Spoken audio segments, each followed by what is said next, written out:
TV9 বাংলার পর্দায় আপনারা দেখছেন the spotlight, where every brand and every talent shines.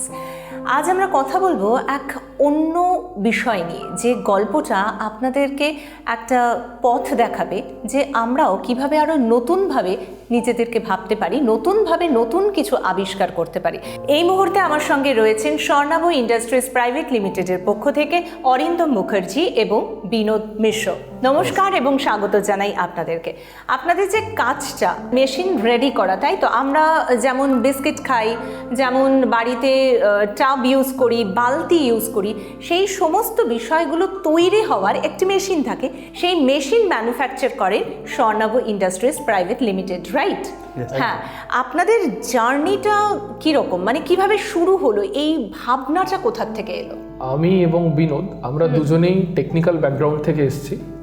Engineering পড়াশোনা করার পর হঠাৎ করে আমরা একসাথে একদিন গাড়ি করে যাচ্ছিলাম এবং গাড়ি করে যেতে যেতে দেখলাম যে এখন 5 টাকার কুকিজ বিস্কুট প্রচুর বিক্রি হচ্ছে।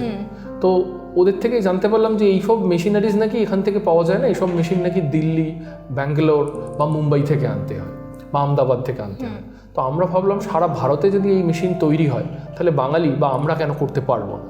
সেইখান থেকেই শুরু জার্নি। এবং তারপরে দেখলাম এই প্যাকেজিং যে ইন্ডাস্ট্রি, এটা বিশাল ইন্ডাস্ট্রি এবং এর প্রচুর মেশিনস লাগে। তো আমরা ধীরে ধীরে এই মেশিনসগুলো বানাতে শুরু করি। খুব ছোট্ট একটা ঘর এবং মাত্র 2-3 জন লোক থেকে শুরু করে আজকে কিন্তু আমাদের প্রায় 25-30 হাজার স্কোয়ার ফিটের ফ্যাক্টরি এবং প্রায় 60-70 জন লোক কাজ করে আমাদের সাথে। এবং এরপরে আপনার কাছে আসি মিস্টার বিনোদ মিশ্র। এই যে আমরা তো জানলাম যে এই বিষয়গুলো যে তৈরি হয় তার মেশিনারিজগুলো আপনারা ম্যানুফ্যাকচার করেন, তার সাথে সাথে আরেকটা প্রশ্নও চলে আসে, তার বাকি ডিটেলে পরে আসছে, যে এই প্লাস্টিক এবং প্লাস্টিকের প্যাকেট যেগুলোর মধ্যে বিস্কিটগুলো থাকে সেগুলো তো আমরা খাওয়ার পর ফেলেও দিই, সেগুলো আবার রিসাইক্লিংয়ের একটা ব্যাপার চলে আসে। সেই বিষয়টা আপনারা কিভাবে কাজ করেন? আমরা তো ফার্স্টে শুরু করলাম যে মেশিন, প্লাস্টিক যে যত জিনিস আছে আমরা প্লাস্টিকের সেই মেশিনগুলো তৈরি করা শুরু করলাম। তো আজকের দিনে দেখুন, আমরা সকালবেলা টুথব্রাশ থেকে রাতের বেড সুইচ অবধি সবই প্লাস্টিক, আর প্লাস্টিককে ছেড়ে কিছু করা যাবে না। তো তার সাথে আমরা যেটা ভাবলাম যে আজকের দিনে যেটা করতে হবে, প্লাস্টিককে রিসাইকেল করতে হবে। নাহলে আজকে যে একটা সামান্য জিনিস, এই যে প্লাস্টিকের বোতল, একটা বোতল মাটিতে পচতে 400 বছর সময় লাগে একেবারে। তাহলে আজকে যে এত লক্ষ লক্ষ যে বোতল যে ইউজ হচ্ছে, তো সেইগুলো তো পরিবেশকে দূষণ করছে। তো সেখান থেকে আজকে এইটাকে যদি রোধ করতে হয়, পরিবেশকে যদি ভালো রাখতে হয়, তাহলে রিসাইকেলিং করতে হবে আর সাস্টেনেবল প্রোডাক্ট যাতে আমরা যেগুলো ইউজ করি সেগুলো দেখতে হবে। তার জন্যই আমরা শুরু করলাম রিসাইকেলিং মেশিন, যেখান থেকে পুরনো যত প্লাস্টিকের বোতল, তাছাড়া প্লাস্টিকের যা জিনিস আছে সেইগুলোকে রিসাইকেলিং করে আবার নতুন নতুন যা প্রোডাক্ট তৈরি করা যায় তার মেশিনারিজও আমরা তৈরি করা শুরু করলাম। বাহ, এটা কিন্তু সত্যি অ্যাপ্রিসিয়েট করবার মতন একটা বিষয়, কারণ রিসাইক্লিং এবং প্রয়োজনীয় জিনিসপত্র সেইগুলো তৈরি করবার জন্য মেশিনারিজ যা কিনা ভারতবর্ষে ছিল না, তারা ভাবলেন যে আমরা কেন ভারতবর্ষে সেই বিষয়গুলো নিয়ে কাজ করা শুরু করব না। আরও একটা যেটা বিষয়, যেটা আমরা ব্যাক অফ দ্য ক্যামেরা আলোচনা করছিলাম, সেটা হলো মেশিনারিজগুলো তারা তৈরি করেন এবং সাপ্লাই করেন, সেখানেই কিন্তু তাদের কাজ শেষ নয়।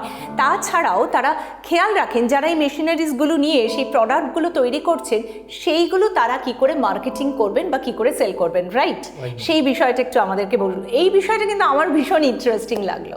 মেশিন ম্যানুফ্যাকচারার যদিও বা আছে, হ্যাঁ, কিন্তু আরও একটা সমস্যা হচ্ছে, যে লোকটি নতুন ব্যবসা করছে, আমাদের কাছে এরকম বহু ক্লায়েন্ট আসেন, কেউ রিয়েল এস্টেটের ব্যবসা করছে, কেউ পেট্রোল পাম্প করছে, বা কেউ এক্স আর্মি ম্যান ছিলেন, তার ছেলে ভালো চাকরি মানে কিছু পাচ্ছে না। তো এই ধরনের প্রচুর লোক আসে যে তার কাছে একটা লামসাম ইনভেস্টমেন্ট করার জায়গা রয়েছে, কিন্তু তিনি ব্যবসা সম্বন্ধে কিছু জানেন না। তো এই ক্ষেত্রে তার যেটা দরকার শুধু মেশিন নয়, তার সাথে দরকার মার্কেটিং এবং মেন্টারিং, আমরা বলি 2M। তো এই দুটো জিনিস আমরা তাদেরকে প্রোভাইড করি। কিছু আইটেম আছে সরাসরি আমি বলে দিচ্ছি, সেই প্রোডাক্টগুলো আমরা কাস্টমারকে বলেই দিই যে আপনি মেশিনটা বসিয়ে প্রোডাকশন করুন, এন্টার মার্কেটিংয়ের রেসপন্সিবিলিটি আমার কোম্পানি নেবে। বাট সব প্রোডাক্টের ক্ষেত্রে সেটা সম্ভব না, বাট এরকম কিছু সিলেক্টেড প্রোডাক্ট আছে। এবং এটাই আমাদের ব্যবসার ইউএসপি, যে আমরা চেষ্টা করি কাস্টমারকে ফুল ফ্লেজেড সাকসেস বানানো। ওনার কোথায় সমস্যা আসছে সেটা বুঝে নিয়ে সেটাকে আগে থেকেই মার্কেট সার্ভে করে তার কমপ্লিট সলিউশন প্রোভাইড করা। টোটাল ব্যাপারটা খুব ইন্টারেস্টিং হলেও টাফ, তো এই টাফ বিজনেসের দিকে এগোবার ইচ্ছেটা কিভাবে হলো? প্রথমে আমরা এই ম্যানুফ্যাকচারিংটা ভাবছিলাম না, আমরাও ভাবছিলাম যে মেশিন নিয়ে এসে বেচবো, কিন্তু একটা আমরা গ্যাপ ফিলিং দেখলাম যে আজকে ওয়েস্ট বেঙ্গল থেকে তারা মেশিনের কথা ভাবলে তাকে অত দূর যেতে হচ্ছে, তারা সাপোর্ট পাচ্ছে না। অনেক লোককে দেখে যে মেশিন কিনে আনছে, তারা মেশিন চালাতে পারছে না। তো আমরা সেখানে দেখলাম যদি আমরাও মানে ট্রেডিং করি বা কোথাও থেকে কিনে আনি, আমরা কিন্তু সেই কাস্টমারকে আমরা সেই সাপোর্ট দিতে পারবো না। এই গ্যাপটা যে রয়ে গেছে, সেই গ্যাপটা ফিল করার জন্য আমরা ভাবলাম যত টাফই হোক না কেন, মানুষকে এই গ্যাপটা ফিল করতে গেলে আমাদের নিজেদেরকে এখানে মেশিন বানাতে হবে।